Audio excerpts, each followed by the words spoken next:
민주당이 여러 특검법을 반복해서 일방 통과시키는 것도 모자라서 이번에는 상설 특검을 민주당 입맛대로 맞춰 지명하는 꼼수 개정안을 냈습니다. 대통령 본인 또는 그 일가족을 수사하는 특검에 대해 대통령이 소속된 정당이 추천권을 갖게 된다라고 하면 이것을 납득할 수 있는 국민은 없을 것입니다. 재석 281인 중 찬성 179인, 반대 102인으로서 가결되었음을 선포합니다.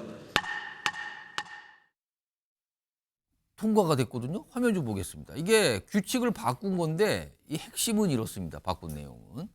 상설특검 규칙 개정안 통과가 됐어요. 대통령 또는 그 가족이 연루된 수사의 경우 특검 후보 추천위에서 여당 추천이 안 되게 하는 거예요. 여당은 추천을 못하게 하는 거죠.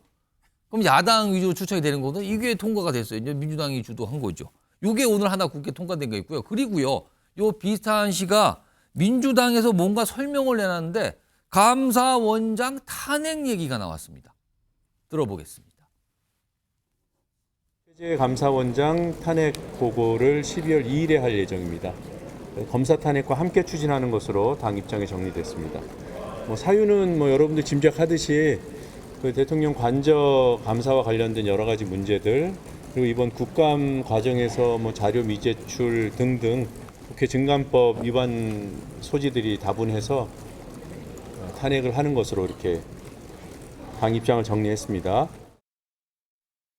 자, 상설특검은 대통령의 거부권 행사 대상이 아니에요. 그냥 국회에서 하는 거예요. 근데 여기에 여당의 추천권을 배제하는 규칙 개정을 통과시킨 겁니다. 그리고 감사원장에 대한 탄핵을 추진하겠다는 얘기까지 오늘 설명이 나왔어요. 손석희 변호사 어떻게 보십니까? 지금 이제 7명 중에 객관적인 분이 3분이 있거든요. 이 법 만들 때 예. 당연히 특검이라는 게 대통령 가족하고 연루되는 게 많이 있잖아요. 예. 이걸 모르고 실수로 만든 법이 아니에요. 예. 모든 걸 고려해서 이제 법에 7명을 둘둘 하고 예. 그다음에 중립적인 분이 3분이 있으니 예. 만든 거잖아요. 아. 근데 지금 일방적으로 4명 하면요. 예. 그럼 3분은 뭐가 됩니까? 외부위원은. 국회에서 마음대로 4명이면 다 할 수 있잖아요. 예. 그럼 이게 3명은 덜덜이에요. 변협회장이나 말이 안 되죠. 이런 식으로 이게 특정인을 위해서 법을 뜯어곤치는 예. 위인설법. 예. 이거는 이게 안 되고요. 대통령이 방법이 있어요. 이렇게 무도하게 법을 일방적으로 바꿨잖아요. 예. 임명 안 하면 돼요. 그때 방법이 없어요. 임명 안 하면 돼요. 임명 계속 안 한다. 왜 개별특검법에는 임명 안 할 때는 이게 어떻게 한다는 규정이 있거든요. 근데 상설특검법에는 대통령이 임명 하에 한다면 돼 있고요. 없어요. 안 했을 때 방법이 없어요.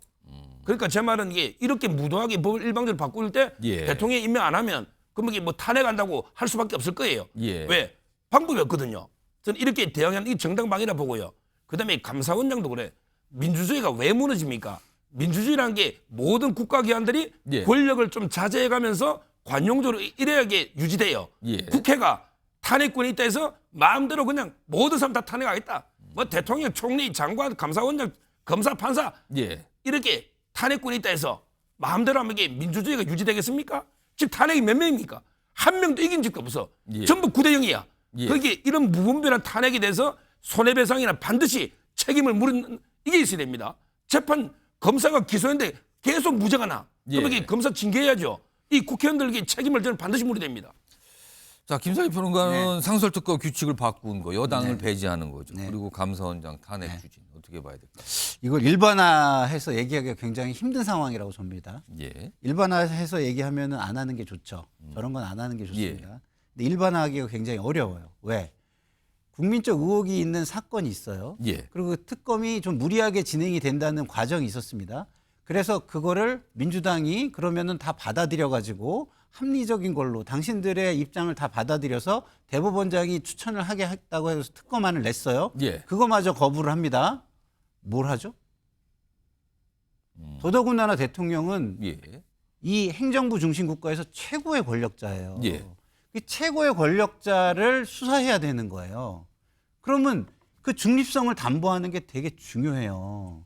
그래 그 힘에 좌우되지 않는 사람을 뽑는 게 되게 중요한 겁니다. 예. 근데 그럼에도 불구하고 말씀하신 대로 이게 일반적인 상황이라면 예. 저는 국회가 국회의 존재 의미가 있기 때문에 이렇게 비정상적인 방법은 동원하지 예. 않는 게 맞다고 봐요. 예. 근데 지금 흘러온 상황, 요 건만 놓고 보면 너무나 비정상의 비정상적인 예. 방법으로 흘러왔기 때문에 이 문제가 여기까지 왔다. 그래서 이거를 야당이 지금 이러는 거를 일방적으로 비난하기가 굉장히 어렵다라는 말씀을 저는 드릴 수밖에 없어요. 자, 이런 상황에서 오늘 들어온 소식 중에 하나가 백현동 의혹과 관련돼서 로비스트로 알려진 분이 있어요. 근데 대법원 최종 확정 판결이 이루어졌거든요. 정리 좀 해보겠습니다. 김인섭 씨인데요. 오늘 대법원에서 징역 5년이 확정이 됐어요. 그러니까 백현동 비리 관련해서 첫 대법원 판결이 나온 거예요. 확정까지. 근데 지금 이재명 대표 역시 백현동 관련된 혐의로 1심 재판을 받고 있는 상태거든요. 손정욱 변호사, 이재명 대표의 저 재판에는 이게 어떤 영향을 줄까요? 오늘 대법원 이 확정 판결이. 이재명 대표인데 이거 세계 재판에 결정적인 저는 역할을 한다 봅니다. 첫째, 공직선거법 있죠. 예. 여기 백현동이 4단계가 국토부 협박 때문이냐, 그게 들어가 있죠. 아니면 이게 김인섭 씨의 로비 때문에 4단계 올라갔느냐. 예. 이게 결정적으로 중요하잖아요. 예. 따라서 이제 선거법 징역 1년에 집행유예 2년 나왔죠. 예. 항소심에서 희망이 없을 거다. 예. 이재명 대표가. 이게 첫째 영향. 예. 두 번째, 백현동 본재판이 있어요.